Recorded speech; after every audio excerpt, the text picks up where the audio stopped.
fi ngay gis ni mooy sénégalais yi patriotes yi.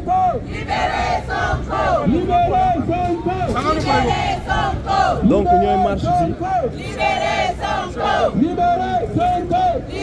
ñooy déclarer la libération d'Ousmane Sonko.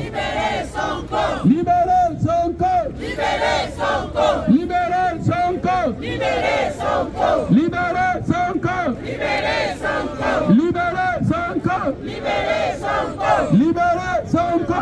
Libérez Sonko! Libérez Sonko!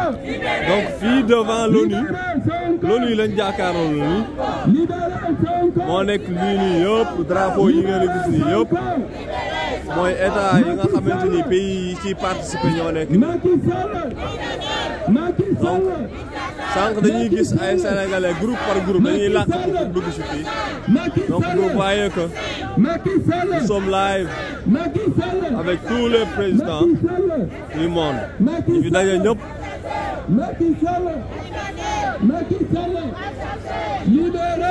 Sénégalais ils sont tellement déterminés. Sonkorisation bi mu ne fépp lay jolli te jour ouvrable la tey jour ouvrable la jour boo xamante ni ñi ngi waroon a liggéey mais dañ ko bàyyi. Libérez